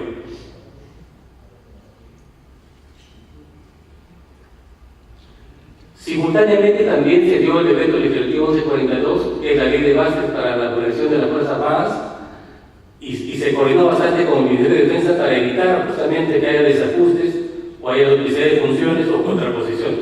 Este fue un aspecto bastante rescatable que dio forma a que esto se inicie de manera bastante optimista.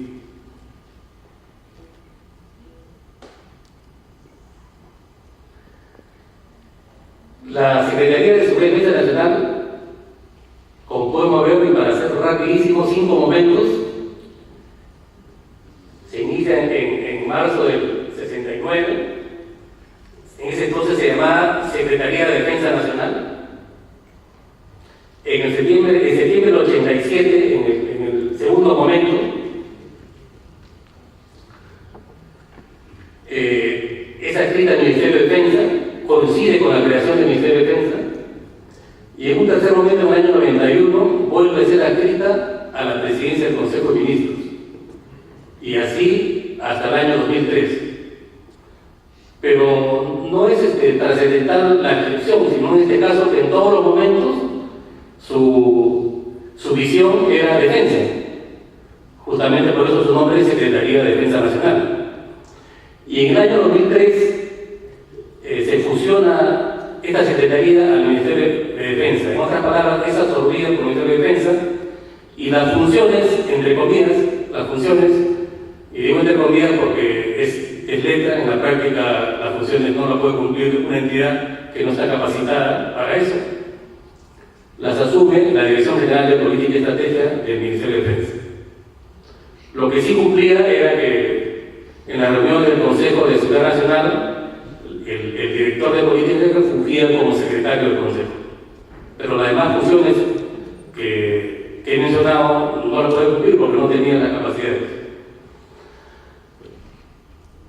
Es así que en el año 2012, en enero se inicia un equipo de trabajo, inicia los estudios y concluye el 6 de diciembre del 2012 con la creación de esta Secretaría de Seguridad y Defensa Nacional, como mencioné, adscrita a la Presidencia del Consejo de Ministros.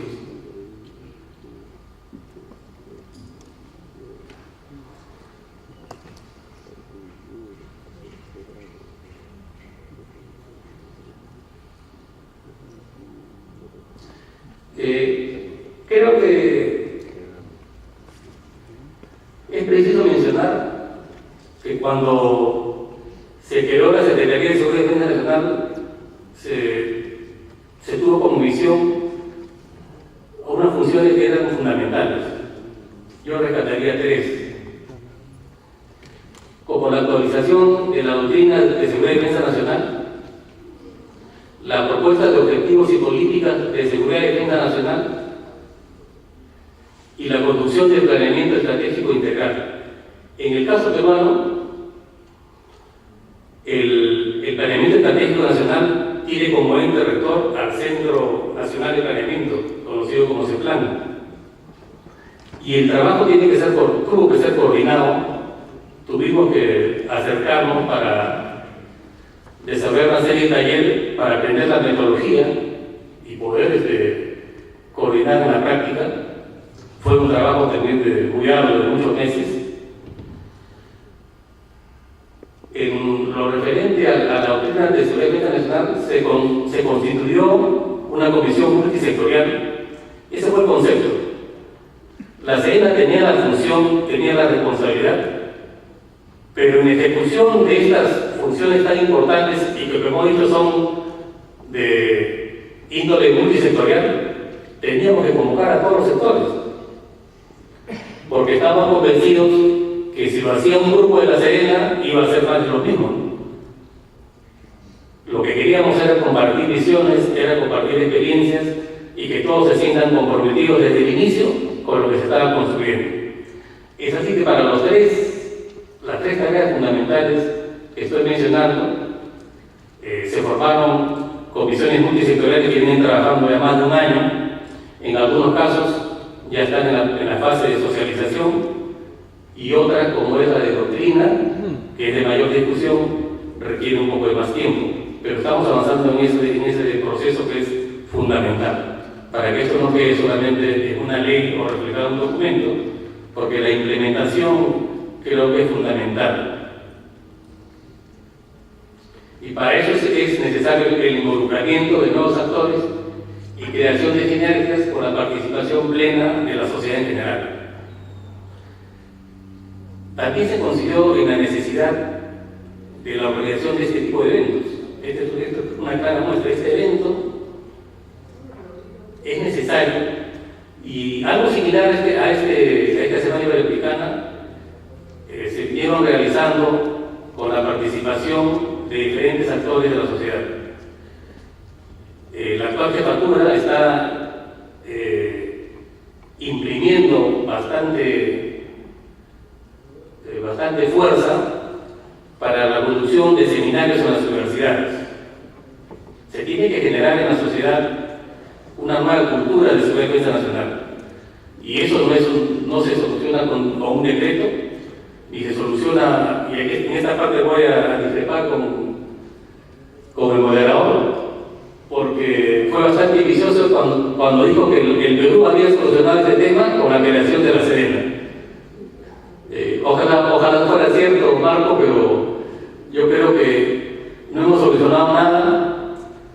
Hemos dado un paso de una manera para responder al nuevo contexto internacional, para ser coherente con los acuerdos que se toman a nivel continental.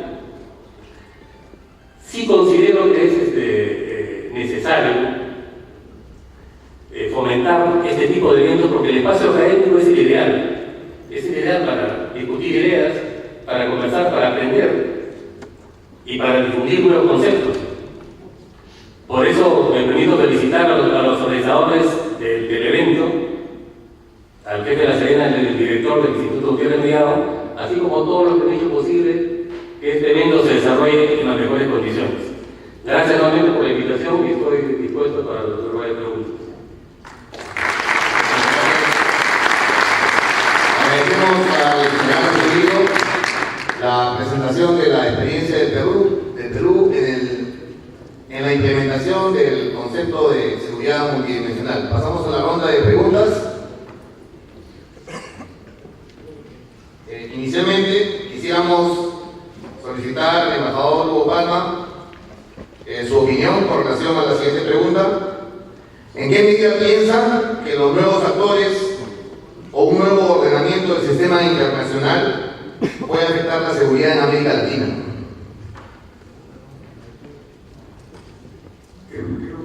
¿En qué medida piensa que los nuevos actores que mencionó, como China, la India, Brasil, o un nuevo ordenamiento del sistema internacional puede afectar la seguridad en América Latina? Muchas gracias. La pregunta es ciertamente amplia e interesante. Los nuevos actores es un dato de la realidad, es decir, están, ¿no? Y no solamente estos grandes nuevos actores, sino que estamos viviendo un mundo de una fluidez asombrosa en el que en el curso de pocas décadas han pasado tantas cosas desde la caída del muro de Berlín, que ustedes recordarán que se pensó pues, que había llegado al fin de la historia, ¿no? Democracia y economía, y que todos íbamos a terminar de acuerdo en eso. No solamente no ha sido así, sino que ha habido, por ejemplo, uno de los grandes temas es lo que se llama el desplazamiento del eje del poder del Atlántico hacia el Pacífico, la emergencia de nuevos estados, el grupo de los BRICS, y en fin, ha habido montones de cosas. Entonces, lo que quería decir con esto es que el Perú tiene que entender que, independientemente de su tamaño, porque obviamente no pretendemos ser una gran potencia y cosas por el estilo, pero cualquier Estado que quiera tener una posibilidad de manejarse más o menos adecuadamente en el siglo XXI va a tener que entender que ese siglo XXI, ¿no?, está en el mundo. Entonces, como dije, el Perú es andino, es latinoamericano y es mundial. en nuestro caso, por muchas razones específicas que podrían ser indirectas, no es el caso. Entonces, lo que quiero decir con esto es que no estoy diciendo de que con, digamos, la mayor presencia en este momento de países como Rusia, China, Brasil, la India, entonces se nos vienen una serie de nuevas amenazas y cosas por el estilo. Lo que quiero decir es que en la fluidez del mundo es muy difícil separar una serie de cosas y a nosotros solamente nos gustará lo simpático, la economía, la cultura y cosas y nada, no es así. Entonces tenemos que entender que la apertura del mundo, que es real, nos guste o no, y esa apertura vale para todos, la admitan o no, crea enormes posibilidades y al mismo tiempo hace que se puedan presentar dificultades. En el caso de la relación con Rusia, yo tengo una relación con Rusia ya de bastantes años. Es un proveedor de armamento, es una relación correcta. En los estudios que se hacían hace 25 o 30 años acerca de que el aprovisionamiento de armas condicionaba la actuación política de los estados, el Perú figuraba como un bicho raro, ¿no? Porque, es decir, recibía armas de Rusia, pero no era un satélite de la Unión Soviética, a diferencia pues, de algunos otros. Bueno, entonces quiere decir que nada está escrito en piedra. Es decir, los países tienen que prepararse para esa multiplicidad de factores que entran en las relaciones internacionales de hoy y no pensar que solamente, bueno, pues tenemos más actores y todo viene bien. Algunas cosas van a venir también. Estamos hablando de actores, obviamente, no estatales, pero ya hay otro tipo de actores supraestatales. ¿Cómo manejan nuestros países una calificadora de riesgo que tiene más poder que la mitad de los miembros de Naciones Unidas? No, es que esos son, ¿cómo se llama? Lacayos del imperialismo. Bueno, muy bien, puede serlo, pero la verdad es que si dicen algo, el costo y el impacto es real y duro. Entonces, ese es un tema. Nosotros podemos pensar otra cosa porque nuestra ideología. Podemos pensar lo que querramos. Lo que quiero decir es que no abren muy bien y grandes los ojos para entender que está en el mundo y todos sus problemas son mundiales, pues hay que desearles lo mejor, pero yo no sé cómo. Gracias. Muchas gracias, señor embajador Bopalma. Una pregunta para Carolina Sancho. En el contexto de la seguridad multidimensional, ¿cómo ha tomado su país los últimos sucesos terroristas que hubieron en Santiago? ¿Y qué acciones inmediatas en términos de coordinación interagencial se tomaron?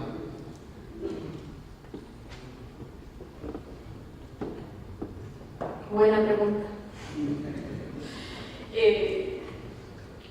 Quiero pensar un poco porque son hechos recientes y de alguna manera hemos estado viviendo esto y muchas veces cuando uno actúa no tiene esa dimensión reflexiva que te da una perspectiva integral de la manera en que se están enfrentando situaciones específicas al interior del país.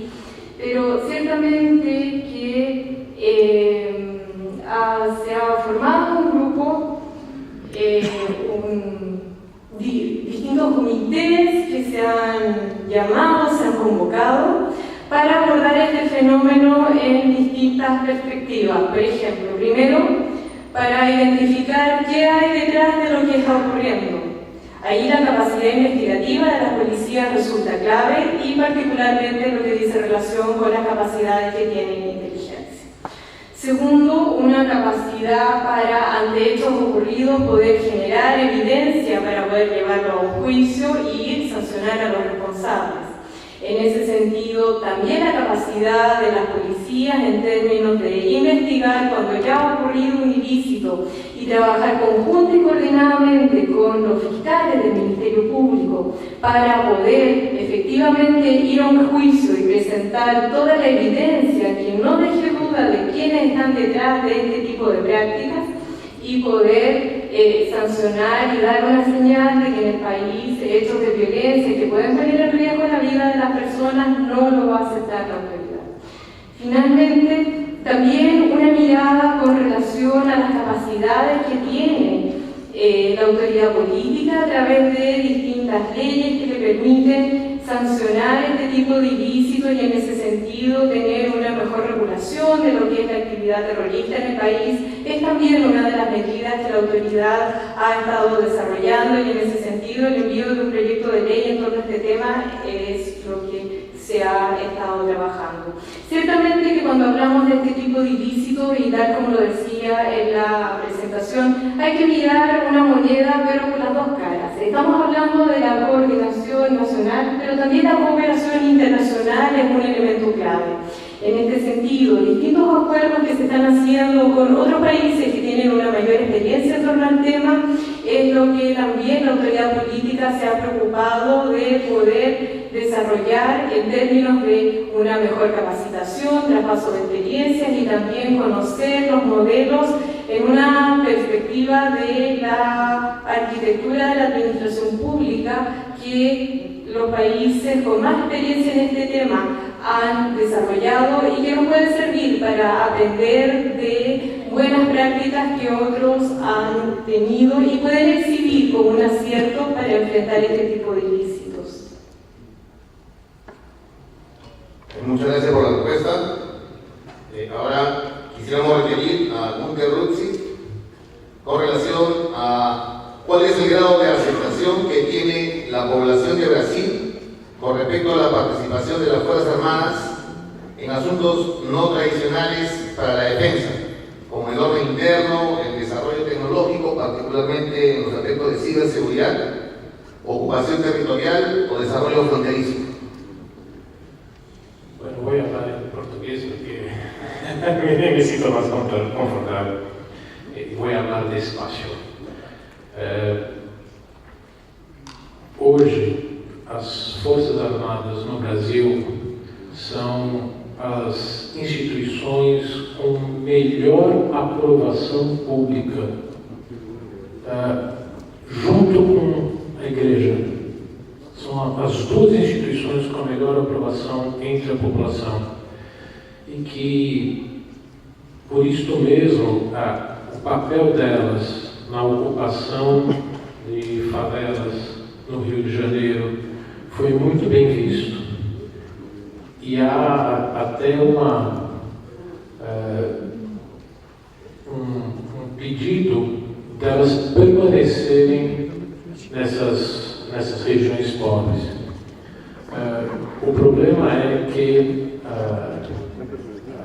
as próprias Forças Armadas não querem ter este papel permanente, porque o desgaste do convívio tão intenso e tão próximo com as populações, onde há um crime organizado tão forte, gera repercussão negativa, gera problemas também de corrupção e que, por isso mesmo, não querem ficar nesse papel ad eterno. Sabem que há uma necessidade emergencial, mas que se trabalhou para ter uma legislação própria para isso, porque já se teve outras atuações anteriores de papel de polícia e que tivemos grandes problemas jurídicos para pessoas, para os oficiais das Forças Armadas. Então houve essa necessidade de mudança da legislação para algumas atuações emergenciais. Agora, a presença das Forças Armadas nas fronteiras, em muitas regiões, é o único órgão do Estado brasileiro que está presente, principalmente na Amazônia. Então, nessas regiões, esse papel é mais bem visto ainda pela população brasileira, que são as Forças Armadas que levam o médico, o dentista, tudo que necessita. Então, apesar de ser ainda um pouco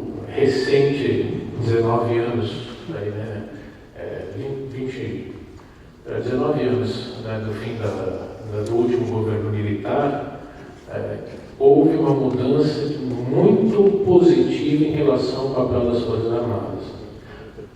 Nessa atuação interna, agora, na parte tecnológica, isso não tem uma percepção muito difundida entre a população. Isso é algo que alguns empresários percebem como necessário, principalmente para os seus próprios negócios, aqueles empresários que estão envolvidos com a produção de produtos de defesa e ou segurança. Então, no desenvolvimento tecnológico, essa percepção não existe tão forte entre a população. Muchas gracias. Mijana Astudillo, una pregunta para usted. ¿Considera usted factible que los proyectos, programas o comisiones que existen y tienen como función la coordinación de acciones de desarrollo para fines de seguridad, como la Secretaría de Desarrollo del GRAE, de Guayaga, u órganos de prevención de conflictos, como el de la minería ilegal, deberían de depender funcionalmente de la Sedena? Es una pregunta bastante compleja, pero que fue motivo de cuando se estaba estudiando cuáles deben ser las funciones de la Sedena, porque entendíamos que esta Secretaría era una entidad nueva relativamente por la concepción que se estaba dando, transformando la anterior de defensa, pero a la vez éramos conscientes que existen instituciones en diferentes regiones del Estado que tienen ya diferentes funciones que venían desarrollando a través del tiempo. Y lo que no se quería era causar interferencia con otras entidades. Y básicamente la Sedena lo visualizamos como un ente articulador. Bajando ya a nivel político, donde la Sedena, como comenté en la ponencia, era el encargado de la formulación de la política, pero ya en el tema de la implementación de esta política, en el campo militar es de plena autoridad para el Ministerio de Defensa, pero en los campos no militares es donde se centra la actuación de esta Secretaría. Y respondiendo a tu pregunta, la función es de articulación, no es de asumir funciones operativas, porque si no estaríamos entrando en responsabilidades de otros sectores, de otras entidades. Y yo creo que es fundamental en este proceso que se está trabajando en el Perú el respeto por la institucionalidad. Muy agradecido por la respuesta. Señoras y señores, en la presente jornada, primera jornada vespertina, hemos caminado a través de la experiencia de 3 países en la implementación del concepto de seguridad multidimensional, además de haber hecho una revisión de los hechos que básicamente nos enseña a que existe una demanda de mayores esfuerzos para generar la sinergia a través de la unión. La presencia de todos nosotros acá es una excelente señal de que esto va a caminar. No sin antes agradecer las ponencias del señor embajador Hugo Palma, de Gunter Rutzi, de Carolina Sancho y del general Walter Astudillo. Quisiera puntualizar solamente 3 expresiones que de alguna manera resumen lo vertido el día de hoy y creo que nos dejan mucho espacio para la reflexión. Esfuerzos inéditos, y sacando la respuesta de Gunter, estos esfuerzos inéditos deben tener una dinámica, no son de todo permanentes, van a cambiar como cambian las amenazas, tienen que ser esfuerzos inéditos con dinámicas. Los desafíos de la coordinación que debemos superar y la necesidad del gobierno. Con estas 3 frases creo que se resume lo dicho el día de hoy y dejo el control al señor Gonzalo Iwasaki para las indicaciones para la jornada del día de mañana. Gracias a todos ustedes por la audiencia.